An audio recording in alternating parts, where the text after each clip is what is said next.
মির্চির বিশেষ নিবেদন Times of পুরাণ।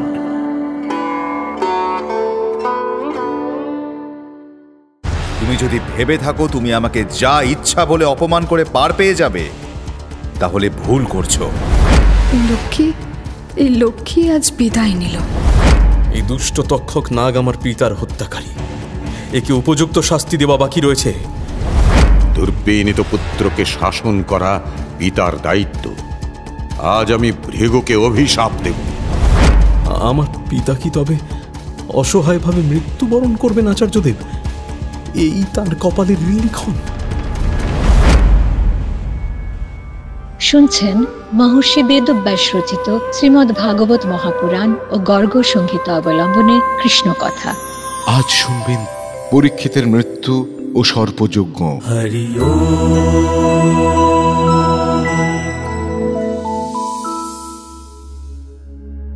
প্রণাম ঋষিগণ, আপনারা সকলে কুশলে আছেন তো?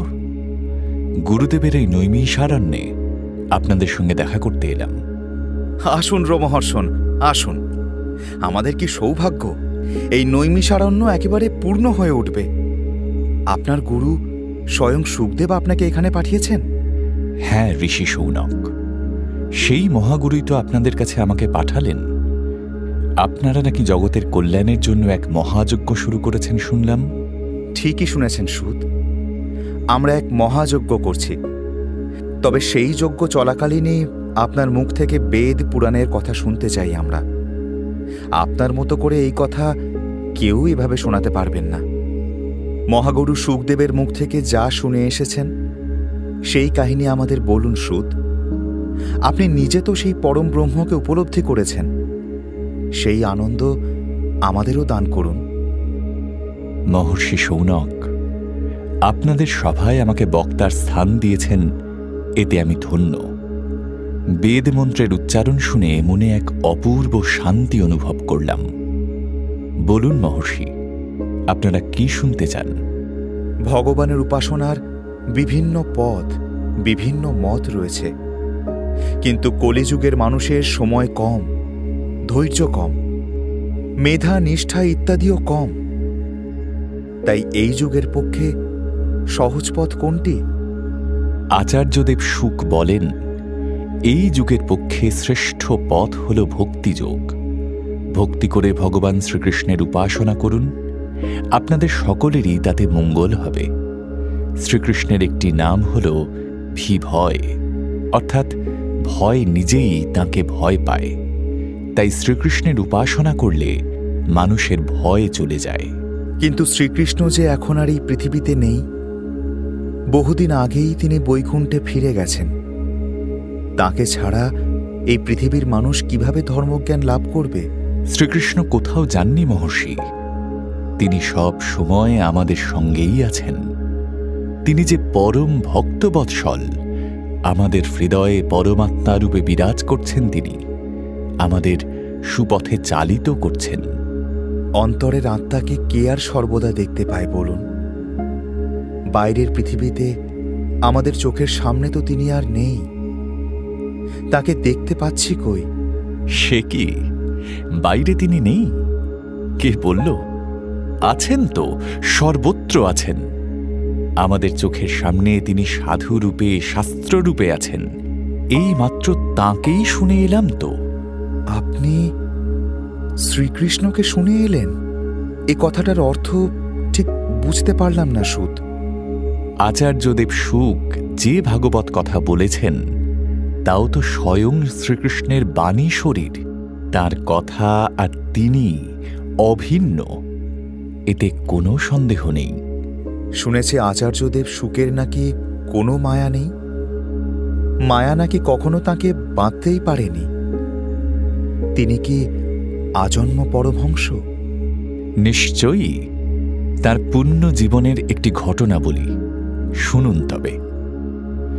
শুকদেব তখন বয়সে যুবক, মনে তার তীব্র বৈরাগ্য জেগেছে। লোকালয় ছেড়ে বনের পথে চলেছেন তিনি ধ্যান করবেন। একটু দূরে রয়েছেন তার পিতা মহর্ষি ব্যাসদেব, ছেলেকে অনুসরণ করছেন। তখন এক আশ্চর্য কাণ্ড ঘটল। কি ঘটল সেখানে? পথে পড়ল এক দিব্য সরোবর। সেখানে স্বর্গের অপ্সরারা স্নান আর জলকেলিতে মত্ত। শুকদেব কোনো দিকে ভ্রুক্ষেপ না করে চলে গেলেন। অপ্সরারাও কোনো অস্বস্তি বোধ করলেন না, দিব্যি স্নান করতে লাগলেন। কিন্তু একটু পরে বেদব্যাস যখন এলেন, তখন অপ্সরারা লজ্জায় জড়সড় হয়ে গায়ে কাপড় ঢেকে মহর্ষিকে প্রণাম করলেন। সে কি? ব্যাসদেবকে দেখে তাঁরা লজ্জা পেলেন কেন? সে কথা ব্যাসদেব নিজেও জিজ্ঞাসা করেছিলেন। অপ্সরারা যখন তাঁকে এসে প্রণাম করলেন, ব্যাসদেব বললেন, থাক থাক থাক, তোমাদের আচরণ দেখে আজ একটু আশ্চর্য হলাম। কেন মহর্ষি? আমরা কি কোনো অপরাধ করেছি? না, অপরাধের কথা বলছি না। এই একটু আগে আমার যুবক পুত্র শুকদেব এখান দিয়ে হেঁটে গেল নগ্ন অবস্থায়। তাকে দেখে তোমরা একটু লজ্জা পেলে না, কিন্তু আমি বৃদ্ধ মানুষ, বস্ত্র পরে আছি, আমাকে দেখে তোমরা গায়ে কাপড় দিয়ে লজ্জা পেলে কেন? আপনি এর কারণ জানতে চান মহর্ষি? রুষ্ট হবেন না তো? না মা, নির্ভয়ে বলো। মহর্ষি, আপনার দৃষ্টিতে নারী পুরুষের ভেদ আছে, তাই আপনি বৃদ্ধ হলেও আমরা লজ্জা পেয়েছি। কিন্তু আপনার পুত্র, তিনি যে পরমহংস, তাঁর চোখে নারী দেহ আর পুরুষ দেহ দুই যে সমান। তিনি জীবনোন্মুক্ত। তাই তাই তাঁকে দেখে আমাদের কোনো অস্বস্তি হয়নি মহর্ষি। তাঁর দৃষ্টি যে নির্মল, তাঁর উপস্থিতি পবিত্র। ধন্য ধন্য, আমি যে এমন পবিত্র পুত্রের পিতা হতে পেরেছি, এ যে আমার কত বড় সৌভাগ্য। সত্যি তো, সুখ শুধু শুদ্ধাত্মা ছাড়া আর কিছুই দেখতে পায় না। নারী আর পুরুষে কোনো তফাতই বোঝে না সে। অদ্ভুত অদ্ভুত এই শুকদেবের চরিত্র। তিনি স্বয়ং ঈশ্বর তুল্য। আপনি শুকদেবের শ্রীমুখে কোথায় ভগবত কথা শুনলেন রোমহর্ষণ? আপনারা নিশ্চয়ই শুনেছেন, এক ব্রাহ্মণ বালক মহারাজ পরীক্ষিতকে শাপ দিয়েছিলেন যে 7 দিনের মধ্যে তক্ষকের দংশনে রাজার মৃত্যু হবে। রাজা তখন রাজ্যপাট ছেড়ে গঙ্গার তীরে ঋষিদের সভায় বসলেন। অন্নজল ত্যাগ করে তিনি আচার্যদেব শুকের মুখে শুনতে লাগলেন ভাগবত কথা। টানা 7 দিন ধরে আচার্যদেব রাজাকে শ্রীকৃষ্ণের মহিমা শোনালেন। তারপর রাজার মৃত্যু হল কিভাবে? সৌভাগ্যক্রমে আমিও সেই সভায় উপস্থিত ছিলাম। সবটা নিজের চোখেই দেখেছি। শুনুন তবে সেই ঘটনা। ভাগবত কথা শুনিয়ে শুকদেব শেষকালে মহারাজ পরীক্ষিতকে জিজ্ঞাসা করলেন, রাজা, শ্রীকৃষ্ণের মহিমা শুনে তোমার মনের ময়লা কি ধুয়ে গেছে? তুমি নির্ভয় হয়েছ তো? আজ্ঞে হ্যাঁ আচার্যদেব, আপনার কৃপায় আমি নির্ভয় হয়েছি, আনন্দময় হয়েছি। আমি এখন আর কোনো চিন্তা করছি না, কেবল অপেক্ষা করছি। বহু বছর আগে মাতৃগর্ভে থাকার সময় ভগবান বাসুদেবকে দর্শন করেছিলাম। আবার তাঁকে দেখব বলে অধীর আগ্রহে অপেক্ষা করছি আমি। হ্যাঁ রাজা, আবার তাঁর দর্শন পাবে তুমি, নিশ্চয়ই পাবে। তোমার চিত্ত এবার শুদ্ধ হয়েছে রাজা। প্রভু, আমার এই চিত্তশুদ্ধি আপনারই কৃপার দান। আপনার শ্রীচরণে কোটি কোটি প্রণাম। রাজা, মনে রেখো, তুমি নিত্য অবিনাশী ব্রহ্ম। তোমারই অন্তরে রয়েছে পরম ধাম, আর তোমার হৃদয়ে শ্রীকৃষ্ণের লীলাভূমি। মহর্ষি শুকদেব তার মঙ্গলময় দক্ষিণ হাত বাড়িয়ে দিলেন, স্পর্শ করলেন রাজার মাথায়। রাজার চোখ বুজে এলো, শরীর কয়েকবার কেঁপে উঠে স্থির হয়ে গেল। সুখদেব নিজের আসন ছেড়ে উঠে দাঁড়ালেন। আমার দিকে তাকিয়ে তিনি বললেন, বৎস রোমহর্ষণ, এবার আমার বিদায় নেওয়ার সময় হলো। তোমার দায়িত্ব তুমি মনে রেখো, কিন্তু তোমায় যেতে হবে নৈমিষারণ্যে। ঋষিদের সভায় প্রচার করতে হবে ভাগবত কথা। যথা আজ্ঞা আচার্যদেব। কিন্তু মহারাজ পরীক্ষিতের কি হল প্রভু? তাঁর শ্বাস পড়ছে না, শরীরে কোনো স্পন্দন নেই। এরই মধ্যে কি দেহত্যাগ করলেন তিনি? পরীক্ষিত ধ্যান মুদ্রায় সমাধিস্থ হয়েছেন বৎস। ব্রহ্মসাপ বিফল হবে না, তক্ষক আসবেই। কিন্তু পরীক্ষিত কোনো যন্ত্রণা অনুভব করবেন না। তিনি চলে যাবেন পরম ধামে, শ্রীকৃষ্ণের কাছে। মহাগুরু সুখদেব যখন চলে যাবেন বলে উঠে দাঁড়িয়েছেন, সকলে তাকে প্রণাম করছেন। এমন সময় বহুদূর থেকে ছুটতে ছুটতে এলেন রাজকুমার জন্মেজয়। মহারাজ পরীক্ষিতের সন্তান তিনি। সুখদেবকে প্রণাম করে তিনি জানতে চাইলেন, হে মহাগুরু, হে ব্রহ্মর্ষি, আমাকে কৃপা করুন প্রভু। তক্ষক নাগকে আটকানোর কোনো উপায় বলে দিয়ে যান আচার্যদেব। না রাজকুমার, তক্ষককে আটকানোর কোনো উপায় নেই। যা ভবিতব্য তা ঘটবেই। আমি দিব্য চক্ষে দেখতে পেয়েছি যে রাজাকে রক্ষা করার জন্যে কশ্যপ নামের এক ব্রাহ্মণ আসছিলেন।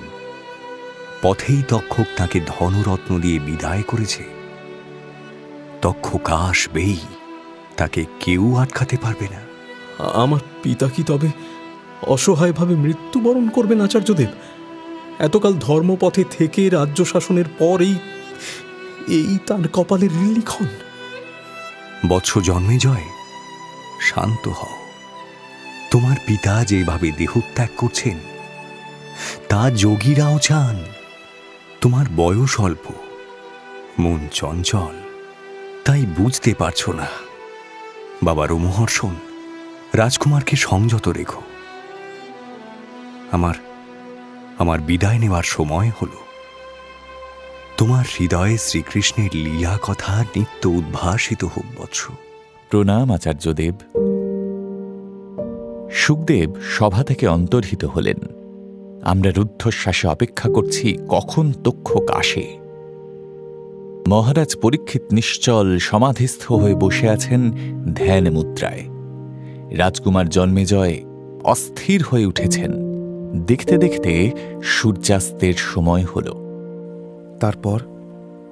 তারপর কি হলো সেখানে? সূর্যাস্তের সময়ে ব্রাহ্মণদের সভায় মৃদু গুঞ্জন উঠল।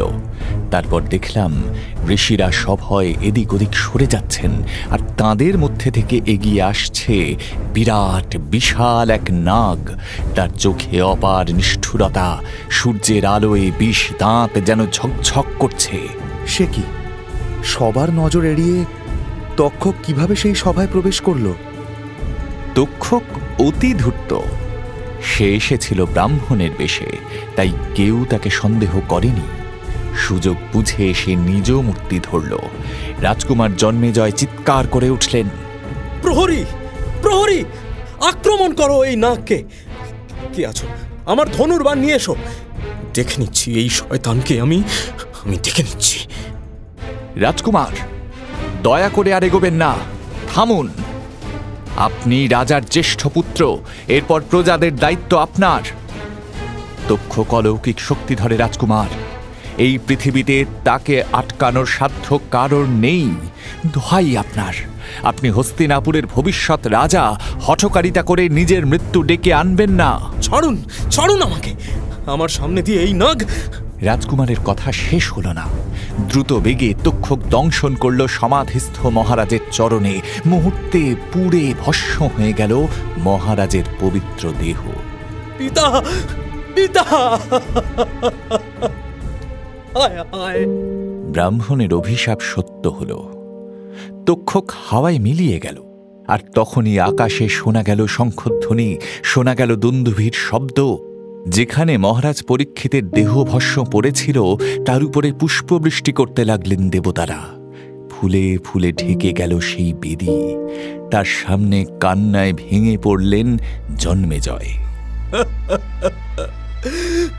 হায় হায় পিতা, এ কি হলো? আমি যে অনাথ হয়ে গেলাম, এবার কি হবে পিতা? শোক করবেন না রাজকুমার। আপনার পুণ্যাত্মা পিতা ফিরে গেলেন বৈকুণ্ঠে ভগবানের কাছে। আপনি দেখতে পাচ্ছেন না? দেখলাম তো, সবই দেখলাম। এবার আপনারা দেখবেন ওই শয়তান তক্ষক নাগের কি অবস্থা হয়। মহাগুরুর কথা আপনি শুনলেন না? কোনো পার্থিব শক্তি দিয়ে তক্ষককে রোধ করা যেত না। তিনি তো বলে গেলেন, বেশ, অপার্থিব শক্তি দিয়েই ওকে শেষ করব আমি। শুধু ওকে নয়, ওর পুরো নাগ বংশকে। আমার পিতাকেও যেভাবে মেরেছে, ওকে আর ওর বংশকে ঠিক ওইভাবে জীবন্ত অবস্থায় আগুনে পুড়িয়ে মারব, তবে আমার শান্তি। অদ্ভুত! মহারাজ পরীক্ষিতের দেহত্যাগের এই ঘটনা সত্যিই বড় অদ্ভুত। বিষ্ণু ভক্তের দেহত্যাগ তো এমনই হয় মহর্ষি। মৃত্যুকে তো তারা ভয় করেন না। তাদের সারা জীবনের সাধনা সেই চরম মুহূর্তে এসে সমাপ্তি লাভ করে। পঞ্চভূতে গড়া দেহের বন্ধন ছেড়ে তারা চলে যান অসীম অনন্ত সেই বিষ্ণুলোকে, ভগবানের সান্নিধ্যে। রাজকুমার জন্মেজয়ের প্রতিশোধ স্পৃহার কথা আপনি বলছিলেন। পিতার মৃত্যুর শোধ নিতে তিনি কি করেছিলেন? চেষ্টা করেছিলেন। এবার সেই কথাই বলবো। রাজ্যাভিষেকের পর মহারাজ জন্মেজয়ের পিতার মতোই সন্তান স্নেহে প্রজাদের পালন করছিলেন। বপুষ্টমা নামে এক সুন্দরী রাজকন্যার সঙ্গে তার বিয়েও হয়েছিল। জন্মেজয় যেমন সুশাসক, তেমনি স্ত্রীর প্রতি একনিষ্ঠ। প্রতিশোধের কথা তিনি হয়তো ভুলেই যেতেন, কিন্তু একদিন তাঁর সভায় এসে উপস্থিত হলেন উতঙ্ক নামে এক ব্রাহ্মণ। তিনি এসে বললেন, পাণ্ডব বংশের কুলতিলক মহারাজ জন্মেজয়ের জয় হোক। মহারাজ, এই ব্রাহ্মণ আপনার কাছে সুবিচার প্রত্যাশা করে। প্রণাম ব্রাহ্মণদেব, আসন গ্রহণ করুন। বলুন, কে আপনার কোন ক্ষতি করেছে? মহারাজ জন্মেজয়ের রাজ্যে ন্যায় বিচার আপনি অবশ্যই পাবেন।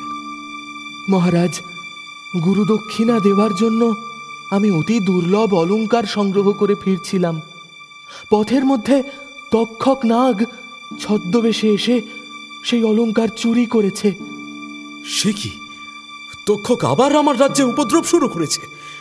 এবার তো দেখছি নাগ বাহিনীর বিরুদ্ধে যুদ্ধের আয়োজন করতে হবে। মহারাজ, দেবরাজ ইন্দ্র আমার গুরুদেবের বন্ধু। তার সাহায্যে পাতাললোক থেকে আমি সেই অলঙ্কার উদ্ধার করেছি। কিন্তু এই রকম অন্যায় যদি বারবার চলতে থাকে, তাহলে রাজ্যে তো শৃঙ্খলা বলে কিছু থাকবে না মহারাজ। এই দুষ্ট তক্ষক নাগ আমার পিতার হত্যাকারী। একে উপযুক্ত শাস্তি দেওয়া বাকি রয়েছে। দাঁড়ান, আমি আজই সেনাপতির সঙ্গে মন্ত্রণা আরম্ভ করছি। নাগলোকের বিরুদ্ধে লড়াইয়ের জন্য আমাদের সেনাবাহিনীকে প্রস্তুত করতে হবে। নাগেরা অলৌকিক ক্ষমতার অধিকারী। সেনাবাহিনী দিয়ে তাদের বিরুদ্ধে আপনি লড়তে পারবেন না মহারাজ। তবে উপায়? অলৌকিক ক্ষমতার বিরুদ্ধে লড়তে গেলে অলৌকিক ক্ষমতারই আশ্রয় নিতে হয় মহারাজ। আপনি ঋষি চণ্ডভার্গবের সাহায্য নিন। তারপর কি উপায় লড়ব নাগেদের বিরুদ্ধে? ঋষি চণ্ডভার্গব আভিচারিক বিদ্যায় নিপুণ। শাস্ত্রে যে সর্পযজ্ঞের কথা আছে, তার আয়োজন করার ক্ষমতা তিনি রাখেন। মহারাজ, আপনি ঋষিকে হোতাপদে বরণ করে সর্পযজ্ঞের আয়োজন করুন। তক্ষক তো বটেই, সারা নাগ বংশকে পুড়িয়ে ছারখার করে দিতে পারে এই সর্পযজ্ঞ। বেশ, তবে তাই হোক। সারথি, রথ প্রস্তুত করো। আমি আজই ঋষি চণ্ডভার্গবের আশ্রমে যাব। রাজা জন্মেজয় সর্পযজ্ঞের আয়োজনে মেতে উঠলেন। এদিকে গুপ্তচরদের মুখে সংবাদ পেয়ে নাগলোকে বসল এক আপৎকালীন সভা। সেই সভায় সর্পরাজ বাসুকীর কাছে নানা নাগ নানা মন্ত্রণা দিতে লাগল। মহারাজ, এই যজ্ঞের পুরোহিতদের দংশন করলেই তো সব সমস্যার সমাধান। না না, ব্রহ্মহত্যা করে কাজ নেই। তার চেয়ে রাজা জন্মেজয়কে ছোবল মেরে তার ইহলীলা শেষ করে দেওয়া যাক, তাহলেই শান্তি। রাজাকে মারলে রাজার প্রজারা ক্ষিপ্ত হয়ে উঠবে। পথে ঘাটে যেখানেই সাপ দেখতে পাবে পিটিয়ে মারবে। সব সাপের তো বিষ নেই, অলৌকিক ক্ষমতাও নেই। তারা আত্মরক্ষা করবে কিভাবে? আচ্ছা, আমরা কয়েকজন জন্মেজয়ের মন্ত্রীদের দলে ভিড়ে তাকে নানাভাবে বুঝিয়ে এই যজ্ঞ বন্ধ করার পরামর্শ দিলে হয় না? আরে কি বলছো কি তুমি? রাজার মাথায় এখন আগুন জ্বলছে, এখন রাজা কোনো কথা শুনবে? সবাই চুপ করো। মন্ত্রী এলাপত্র, আপনি অভিজ্ঞ বিচক্ষণ, আপনার এই ব্যাপারে পরামর্শ কি? মহারাজ, এ হলো সর্পমাতা কদ্রুর অভিশাপের ফল।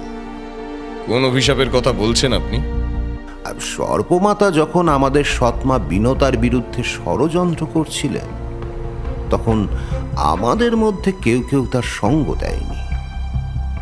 তখন তিনি সেই নাগেদের জীবন্ত দগ্ধ হবার শাপ দেন। মায়ের শাপ অকাট্য শাপ মহারাজ, এ ফলবেই। তবে কি পরিবার সমেত আমাকে পুড়ে মরতে হবে এবার? চুপ করো তক্ষক। দেখছো তো সবাই মিলে একটা উপায় বের করার চেষ্টা করছি।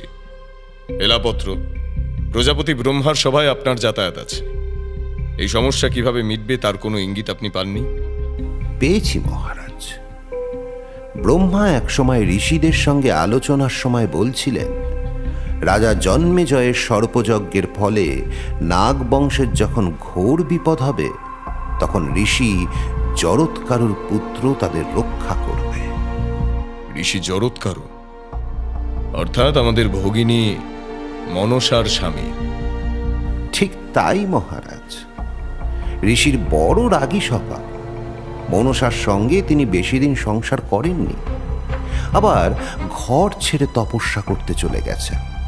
কিন্তু মনসার গর্ভে ঋষির যে পুত্র হয়েছে, সেই এখন আমাদের রক্ষা করতে পারে। মনসার পুত্র অর্থাৎ আস্তিক? আরে সে তো এখনো দুধের শিশু, সে আবার আমাদের কি রক্ষা করবে? পিতামহ ব্রহ্মার বচনের উপর কি তোমার আস্থা নেই তক্ষক? কি জানি, আপনারা যা পারেন করুন। আমি বিপদ বুঝলে আমার বন্ধু দেবরাজ ইন্দ্রের কাছে যাব। হ্যাঁ হ্যাঁ, তাই যাও। তোমার হঠকারিতার জন্য নাগবংশের এত বড় বিপদ, সেটা বুঝতে পারো তো? যাও, স্বর্গলোকে কিছুদিন গা ঢাকা দাও। বিরক্তিকর। মন্ত্রী এলাপত্র, আপনাকে অনেক ধন্যবাদ। আমি আজই ভগিনী মনসার আশ্রমে যাব।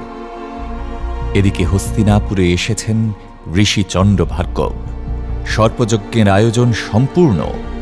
মহারাজ জন্মেজয়কে সতর্ক করে দিয়ে এবার ঋষি বললেন, মহারাজ, আমি গণনা করে দেখেছি কোনো এক ব্রাহ্মণ এই যজ্ঞে বাধা দেওয়ার চেষ্টা করবে। এই যজ্ঞ আমার বহুদিনের স্বপ্ন, বহুদিনের স্বপ্ন ঋষিবর। এতে কোনো বাধা আমি আসতে দেব না। উত্তম। আমার সাহায্যকারী ব্রাহ্মণেরা সকলেই বিশ্বস্ত।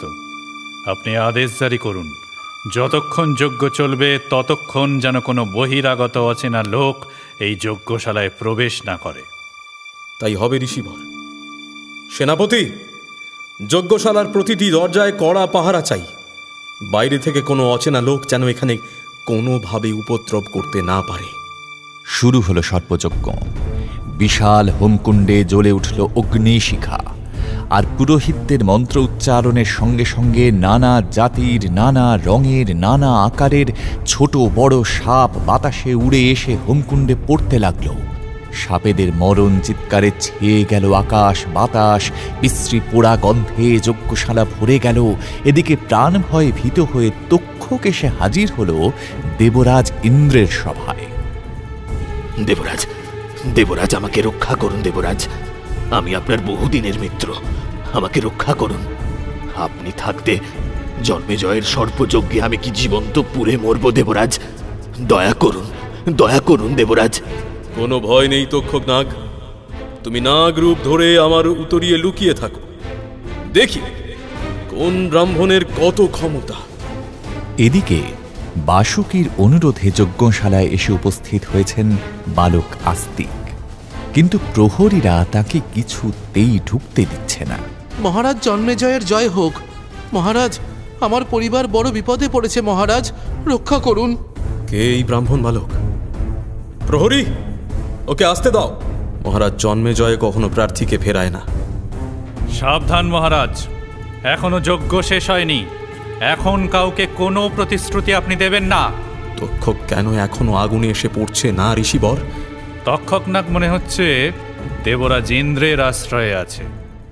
আপনি তক্ষকের নামে আহুতি দিন ঋষিবর, প্রয়োজন হলে ইন্দ্র সমেত তাকে পুড়িয়ে মারুন। বেশ, তবে তাই হোক। তক্ষকং মহানাগং ইয়ং যজ্ঞে দক্ষিভূতং কুরু কুরু স্বাহা। তক্ষকং মহানাগং ইয়ং যজ্ঞে দক্ষিভূতং কুরু কুরু স্বাহা। তক্ষকং মহানাগং ইয়ং যজ্ঞে দক্ষিভূতং কুরু কুরু স্বাহা। ওই যে মহারাজ, দেবরাজ ইন্দ্র তক্ষককে ত্যাগ করেছেন। আকাশপথে ঘুরতে ঘুরতে ওই যে তক্ষক এই আগুনের দিকে আসছে। মহারাজ, এইবার আপনি ওই ব্রাহ্মণ বালকের প্রত্যাশা পূর্ণ করতে পারেন। বলো বৎস, কি তোমার প্রার্থনা? কি বিপদ তোমার পরিবারের? আমি নিশ্চয়ই তোমার পরিবারকে সুরক্ষা দেব, কথা দিলাম। আস্তিক আকাশের দিকে হাত তুলে বললেন, তিষ্ঠ তিষ্ঠ তিষ্ঠ। তক্ষক মাঝপথে থেমে গেল। মহারাজ, আমার মা নাগবংশের সন্তান। আপনার এই সর্পযজ্ঞে বহু নিরপরাধ নাগ প্রাণ হারিয়েছে। আর নয় মহারাজ, আপনি দয়া করে আমার নাগ পরিবারকে সুরক্ষা দিন। কি? না, এ অসম্ভব। তুমি আর যা ইচ্ছে চাও, হাতি ঘোড়া ধন সম্পদ দাসদাসী সব দেব তোমাকে, কিন্তু এই সর্পযজ্ঞ বন্ধ করতে বলো না। হিংসার দ্বারা কখনো হিংসার সমাধান হয় না মহারাজ। হিংসার সমাধান হয় ক্ষমা দ্বারা। মহারাজ, আপনি তক্ষককে ক্ষমা করুন। এই সর্পযজ্ঞ, এই হিংসার তাণ্ডব বন্ধ হোক মহারাজ। রাজা জন্মেজয় যখন কথা দিয়েছে, তখন সে কথা রাখবে। ঋষিবর, বন্ধ হোক এই সর্পযজ্ঞ। আমি তক্ষককে ক্ষমা করলাম। বালক আস্তিকের চেষ্টায় বন্ধ হল সর্পযজ্ঞ। আস্তিক ফিরে গেলেন নাগলোকে। সেখানে তখন উৎসব শুরু হয়েছে। সর্পরাজ বাসুকী আদর করে ভাগ্নেকে কোলে বসালেন। বৎস, আজ তোমার কৃপায় নাগবংশ ধ্বংসের হাত থেকে রক্ষা পেয়েছে। বলো তুমি কি চাও? বর প্রার্থনা করো। সর্পরাজ, নাগ জাতি বড় হিংসুক প্রকৃতির। ভবিষ্যতে যাতে এমন বিপদ না আসে সেই ব্যবস্থাই করুন। আমাকে এই বর দিন যে আমার নাম নিয়ে আমার আশ্রয়ে থাকবে, নাগেরা যেন তার কোনো ক্ষতি না করতে পারে। ধন্য তুমি আস্তিক, ধন্য তুমি। আমি সর্পরাজ বাসুকী আজ থেকে এই নিয়ম শুরু করলাম যে মনসাপুত্র আস্তিকের নাম নিয়ে যে তার আশ্রয়ে থাকবে, কোনো নাগ তার কোনো ক্ষতি করবে না। ভগিনী মনসা, আজ্ঞা করো ভ্রাতা। তুমি রত্নগর্ভা বোন। বৃদ্ধ ঋষির সংসার থেকে অপমান সহ্য করে তুমি বহু কষ্ট করেছ। তোমার সন্তান আজ আমাদের সবাইকে উদ্ধার করেছে।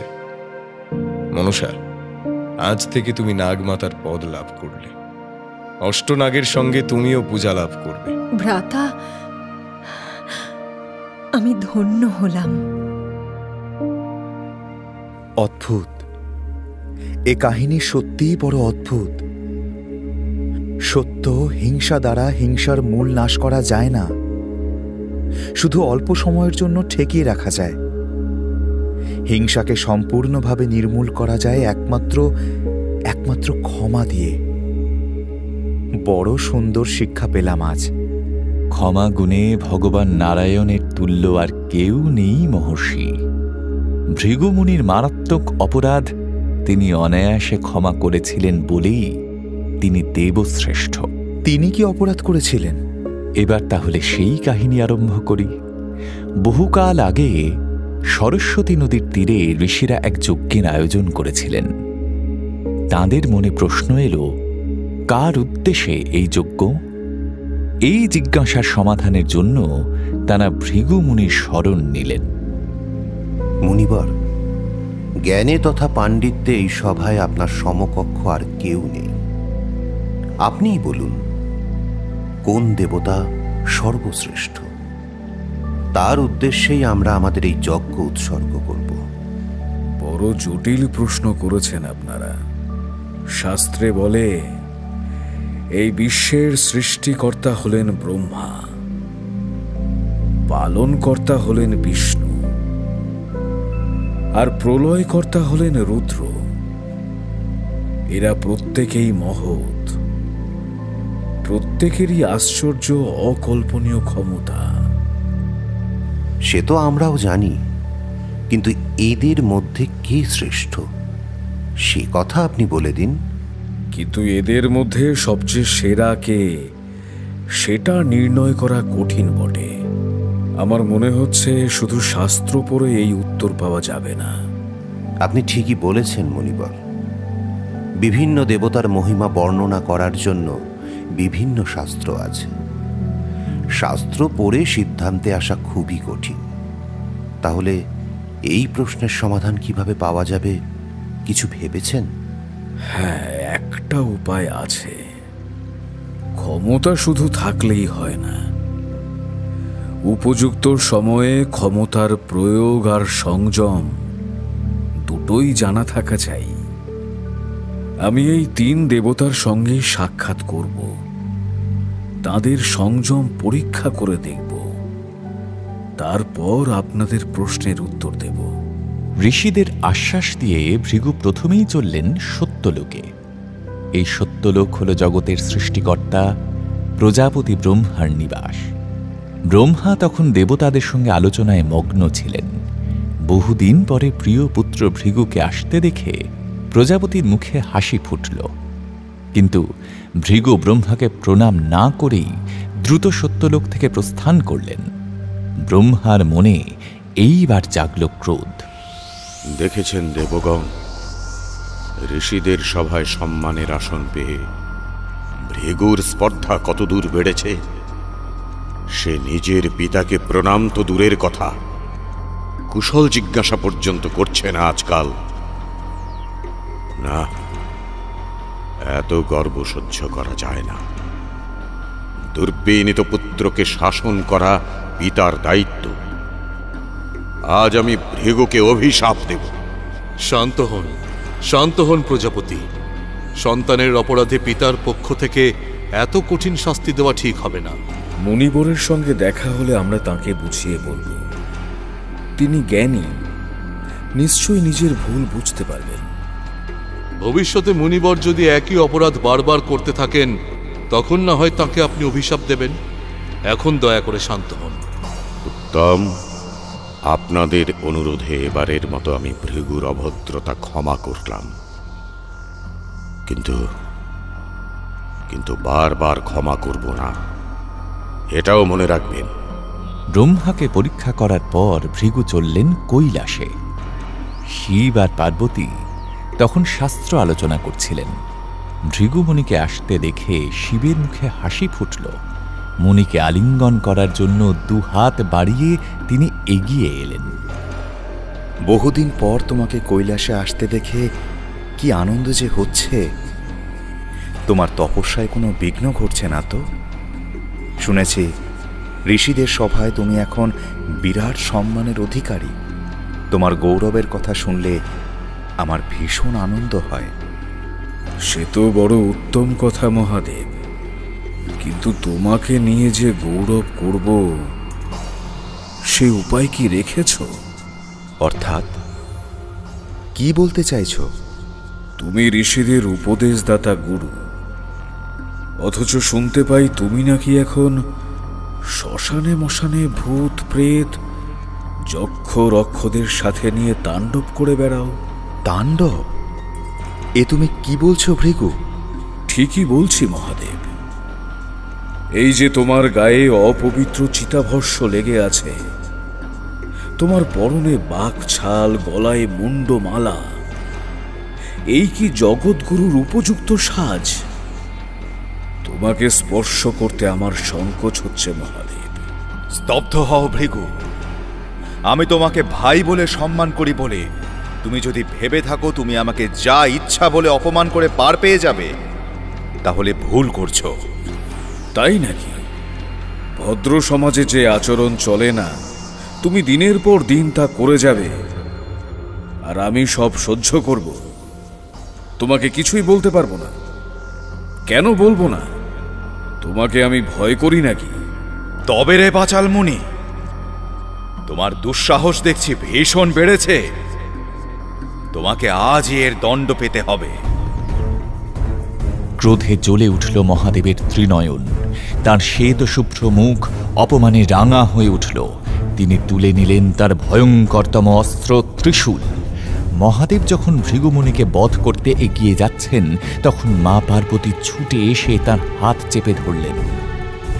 কি করছেন প্রভু? আপনি যে জগৎগুরু, মান অপমানের ঊর্ধ্বে আপনি। এই বাচাল ব্রাহ্মণ কি না কি বলল, তাতে উত্তেজিত হয়ে আপনি ব্রহ্ম হত্যা করবেন দেবাদিদেব? না না না না, এমন সর্বনাশ করবেন না প্রভু। শান্ত হন, আপনি দয়া করে শান্ত হন প্রভু। দুষ্কৃতীকে দণ্ড দিতে আমায় বাধা দিচ্ছ কেন দেবী?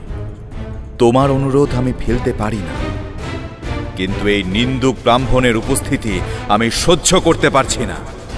ওকে চলে যেতে বল এখনই।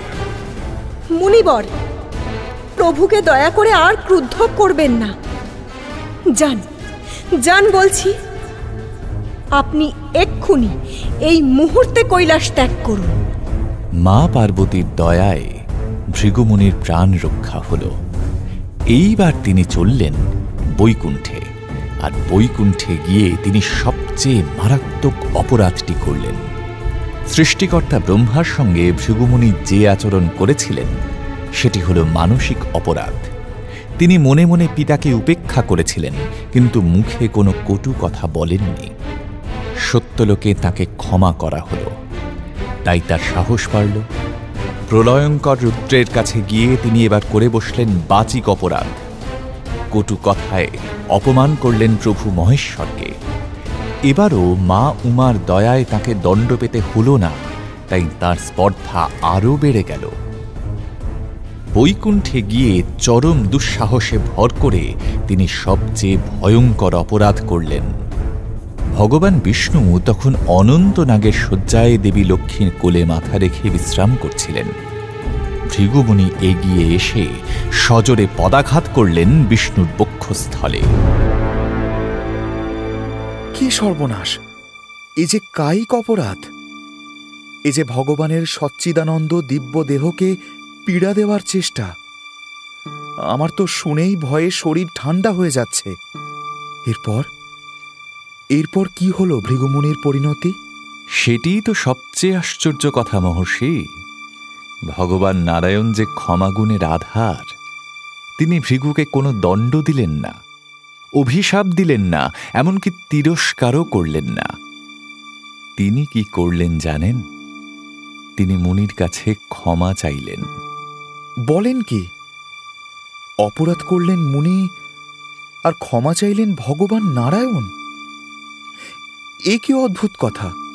নারায়ণের সমস্ত লীলাই যে বড় অদ্ভুত। নারায়ণ ভৃগুকে নমস্কার করে বললেন, মহর্ষি প্রণাম, ক্ষমা করবেন। আমি এতই অন্যমনস্ক হয়েছিলাম যে আপনি কখন এলেন খেয়ালই করতে পারিনি, আর তার উপযুক্ত দণ্ডও পেয়েছি।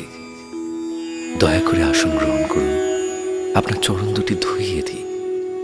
আপনাকে অগ্রাহ্য করে বড় ভুল করেছি মুনিবর। সাধু সেবার সুযোগ দিন, সেই ভুল সংশোধন করি। আমাকে আর লজ্জিত করবেন না ভগবান। ত্রিদেবের মধ্যে ক্ষমা গুণে আপনি যে শ্রেষ্ঠ, সেই বোধ আমার হয়েছে। আজ্ঞা করুন ভগবান, আমি ফিরে যাই মর্তলোকে। সেখানে ঋষিদের সভায় আপনার মহিমা গাই। আপনার অশেষ অনুগ্রহ ব্রাহ্মণদেব।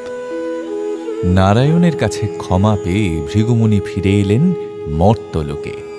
সরস্বতী নদীর তীরে ঋষিদের কাছে এসে বললেন, ঋষিগণ, আজ এই সভায় আমি ঘোষণা করছি, দেবগণের মধ্যে এমনকি প্রধান ত্রিদেবের মধ্যেও ভগবান নারায়ণই সর্বশ্রেষ্ঠ। তার মহিমা বর্ণনা করতে পারি এমন ক্ষমতা আমার নেই। এদিকে বৈকুণ্ঠে উপস্থিত হল এক মহাবিপদ। ক্রুদ্ধ হয়ে উঠলেন ভগবতী লক্ষ্মী দেবী। প্রভু, তোমার বিনয়ের আতিশয্য দেখে অদ্ভুত লাগছে।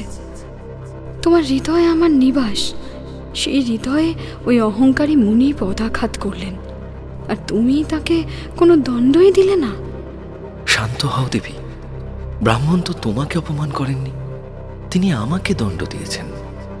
আমাকে ভুল বুঝিও না প্রভু, আমি জানি বৈকুণ্ঠে আমার আর সম্মান নেই। আমি ভাবতাম আমার প্রতি তোমার বুঝি প্রেমের অন্ত নেই, কিন্তু কিন্তু আজ দেখছি ভুল ভাবতাম। উত্তম, থাকো তুমি তোমার ভূদেবী আর নীলাদেবীর সঙ্গে। এই লক্ষ্মী আজ বিদায় নিল। লক্ষ্মীদেবী বৈকুণ্ঠ থেকে চলে গেলেন পাতালে। সেখানে কপিল মুনির আশ্রমে তিনি প্রবেশ করলেন। মুনি নিজের শিষ্যদের নিয়ে দেবীর সেবা করতে লাগলেন।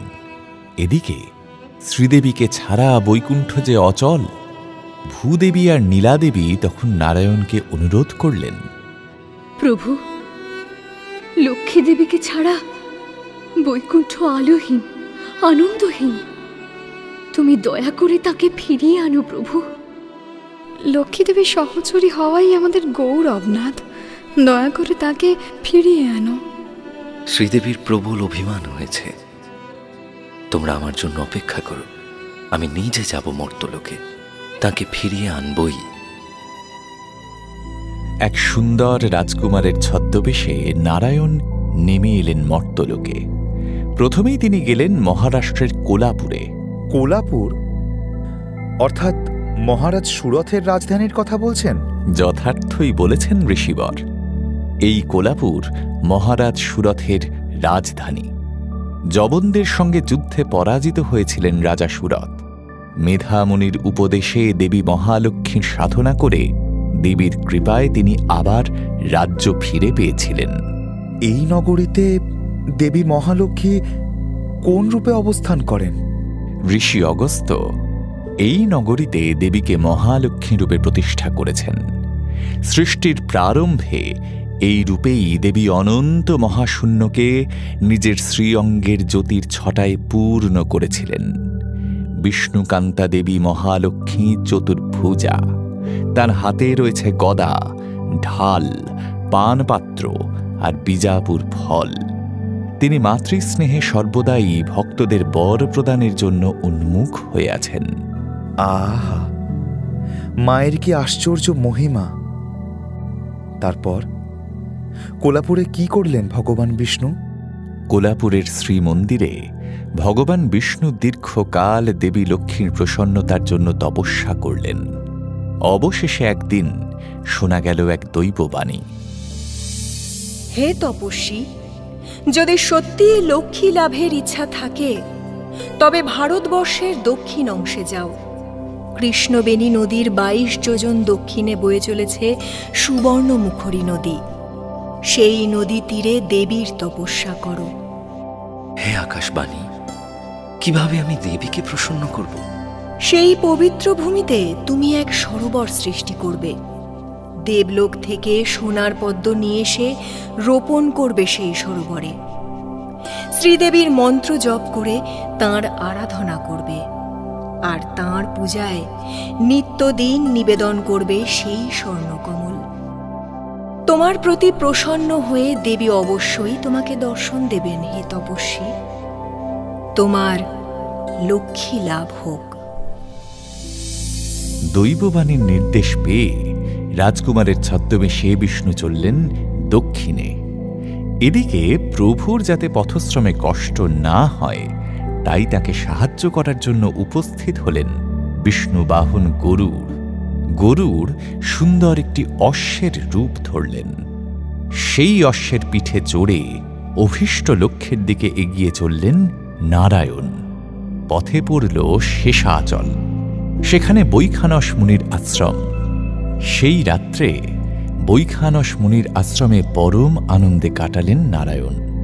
পরদিন সকালে তিনি মুনির কাছে বিদায় নিলেন। ঋষিকে প্রণাম করে অশ্বারোহী নারায়ণ চললেন আরও দক্ষিণে। অবশেষে তিনি এসে উপস্থিত হলেন সুবর্ণমুখরী নদীর পাড়ে। সেখানে এক স্বচ্ছ সরোবর নির্মাণ করে নারায়ণ আহ্বান করলেন পবনদেবকে। প্রণাম ভগবান নারায়ণ, আপনার সেবক পবনদেব উপস্থিত। কি সেবা করব আপনার প্রভু? কল্যাণ হোক বৎস। পবনদেব, দেবী লক্ষ্মী আমার উপর ক্রুদ্ধ হয়ে বৈকুণ্ঠ ত্যাগ করেছেন। তার বিরহে আমার বেদনার শেষ নেই। দেবীকে প্রসন্ন করার জন্য আমি এই সরোবরের তীরে তপস্যা করব। তুমি আমায় লক্ষ্মী পুজোর আয়োজনে সাহায্য করো। দেবীর পুজোয় কি আপনার বিশেষ কোনো উপকরণ প্রয়োজন প্রভু? হ্যাঁ বৎস, কোলাপুরে দৈববাণীর মাধ্যমে আজ্ঞা পেয়েছি স্বর্গলোকের স্বর্ণকমল দিয়ে দেবীর আরাধনা করতে হবে, তবেই তাকে ফিরে পাব। আপনি নিশ্চিন্তে পূজা আরম্ভ করুন ভগবান। আপনি যাতে প্রত্যেক দিন প্রচুর পরিমাণে স্বর্গীয় স্বর্ণকমল পান, সেই দায়িত্ব আপনার এই সেবক নিল। তারপর দেবী কবে দর্শন দিলেন তাকে? পবনদেবের সহায়তায় নারায়ণ আরম্ভ করলেন লক্ষ্মী পূজা। দীর্ঘ 12 বছর ধরে চলল কঠোর তপস্যা। প্রত্যেক দিন অজস্র সোনার পদ্ম নিবেদন করে নারায়ণ দেবীর আরাধনা করতে লাগলেন। সেদিন ছিল কার্তিক মাসের শুক্লপক্ষ, পঞ্চমী তিথি। সেই পবিত্র সরোবরের মধ্যে ফুটে উঠল বিশাল এক সোনার পদ্ম। সেই পদ্মের মধ্যে দেখা দিলেন ভগবতী মহালক্ষ্মী।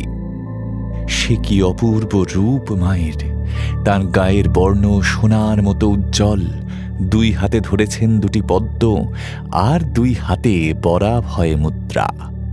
উজ্জ্বল বসনভূষণে তিনি সুসজ্জিতা। তার চারপাশে 4টি শ্বেত হস্তি শুঁড়ে করে অমৃত ঘট নিয়ে দেবীর অভিষেক করছে। দেবী প্রসন্ন দৃষ্টিতে তাকালেন প্রিয়তমর দিকে। লক্ষ্মী নারায়ণের আবার মিলন হল। দেবতারা নিশ্চয়ই এই শুভলগ্নের অপেক্ষায় ছিলেন, তাই না? অবশ্যই। সেই শুভ মুহূর্তে আকাশে আবির্ভূত হলেন ব্রহ্মা, সাবিত্রী, শিব, পার্বতী ও অন্যান্য দেবদেবীরা। তারা সমস্বরে লক্ষ্মী নারায়ণের জয়ধ্বনি দিতে আরম্ভ করলেন। সে কি অপূর্ব দৃশ্য! দেবীরা মঙ্গল শঙ্খ বাজাচ্ছেন, দেবতারা বেদ পাঠ করছেন, গন্ধর্বেরা গান গাইছেন, আর অপ্সরারা আনন্দে নৃত্য করছেন। এই আকাশ জোড়া আনন্দের মধ্যে শ্রীদেবী বাসুদেবের কণ্ঠে পরিয়ে দিলেন কহলার ফুলের বরণ মালা। জয় জয় লক্ষ্মী নারায়ণের জয়। হে ভগবতী লক্ষ্মী দেবী, আপনি আজ পদ্মবন থেকে আবির্ভূত হয়েছেন। আপনার এই সুন্দর রূপের নাম তাই পদ্মাবতী। ভগবান নারায়ণ, আপনার হৃদয়ে শ্রীদেবীর নিত্য নিবাস, তাই আপনার অপূর্ব রূপের নাম শ্রীনিবাস। পৃথিবীর প্রতি যদি প্রসন্ন হন, তাহলে এখানেই শেষাচলে আপনারা বিরাজ করুন। পৃথিবীর বুকেই নববৈকুণ্ঠের জন্ম হোক। তথাস্তু। সেই থেকে পদ্মাবতী আর শ্রীনিবাস বাস করছেন দক্ষিণ ভারতের শেষাচলে। এই পর্বত, এই মর্তলোকেই সাক্ষাৎ বৈকুণ্ঠ ধাম। লক্ষ্মী নারায়ণের কথা শুনে ধন্য হলাম আমরা। এবার দয়া করে আমাদের এক বিনীত অনুরোধ রক্ষা করুন আপনি। ভগবত কথার সারমর্ম আমাদের শোনান। উত্তম। গুরুদেবের কাছে যা শুনেছি তেমনই আপনাদের বলছি, মন দিয়ে শুনুন। সৃষ্টির শুরুতে মাত্র 4টি শ্লোকের মধ্যে দিয়ে ব্রহ্মাকে এই ভাগবত শুনিয়েছিলেন নারায়ণ নিজে। তিনি বলেছিলেন, সৃষ্টির পূর্বে একমাত্র আমিই ছিলাম, এখনো কেবল আমিই আছি, আর প্রলয়ের পরেও একমাত্র আমিই থাকব। আমি ভিন্ন যা কিছুর অস্তিত্ব আছে বলে মনে হয় তা আমারই মায়া, অন্য কিছু নয়। যেমন সকল জীবের ভিতরে আর বাইরে পঞ্চভূত রয়েছে, ঠিক তেমন ভাবে সকলের অন্তরে বাহিরে আমি বিরাজ করছি। যারা আত্মজ্ঞান অনুভব করতে চান, যারা তত্ত্ব জিজ্ঞাসু, তারা আসলে আমাকেই চান। যেমন সকল জীবের ভিতরে আর বাইরে পঞ্চভূত রয়েছে, ঠিক তেমন ভাবে সকলের অন্তরে বাহিরে আমি বিরাজ করছি। সংক্ষেপে এই হল শ্রীমদ্ভাগবত মহাপুরাণের সারমর্ম। হে ঋষিগণ, এই ভাগবত কথার কখনো মৃত্যু হবে না। যুগে যুগে ঋষিরা এই ভাগবতের রস আস্বাদন করবেন। এই ভাগবত হল শ্রীকৃষ্ণের বাণী শরীর। বৃন্দাবনের গোপিনীদের সাধনাই হল ঈশ্বরের সর্বশ্রেষ্ঠ সাধনা। আসুন আমরা সকলে ভগবান শ্রীকৃষ্ণকে প্রণাম করি। ত্বং নমামি হরিং পরম, ত্বং নমামি হরিং পরম, ত্বং নমামি হরিং পরম।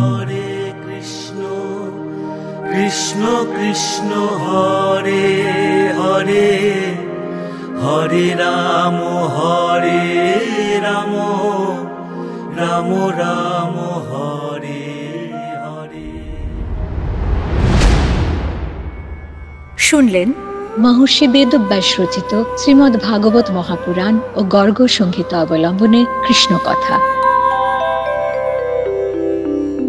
মুখ্য ভূমিকায় সুত অর্পণ মল্লিক, সৌনক স্নেহাদ্রি শেখর দাস, ঋষি প্রদীপ্ত চৌধুরী, অপ্সরা সঙ্গীতা গাঙ্গুলি, ব্যাসদেব সঞ্জয় দত্ত, সুখদেব শুভজিৎ চ্যাটার্জি, পরীক্ষিত স্পন্দন দাস, জনমেজয় কৌশিক ব্যানার্জি, উতঙ্ক সায়ন্তন ঘোষ, বাসুকী ব্রতদীপ মুখার্জি, চণ্ডভার্গব মলয় দেবনাথ, আস্তিক রামস্বরূপ গাঙ্গুলি, ব্রহ্মা উৎপল সরকার, শিব স্নেহাদ্রি শেখর দাস, নারায়ণ গৌরব তপাদার, লক্ষ্মী দেবী নীলা দেবী, সৌমি দাস, ভূদেবী অধ্যায় সাহা। নাট্যরূপ মহুয়া বন্দ্যোপাধ্যায় ও উৎসব চৌধুরী, শব্দগ্রহণ ও আবহ সত্যজিৎ সেন, শব্দ পরিকল্পনা ও মিশ্রণ সব্যসাচী মুখার্জি, পরিচালনায় শাওলি মজুমদার, সৃজনশীল পরিচালনা ইন্দ্রাণী চক্রবর্তী, প্রযোজনা প্যাস্টেল এন্টারটেইনমেন্ট। টাইমস অফ পুরাণ আপনার জন্য মির্চি বাংলা ইউটিউব চ্যানেল এবং গানা অ্যাপে।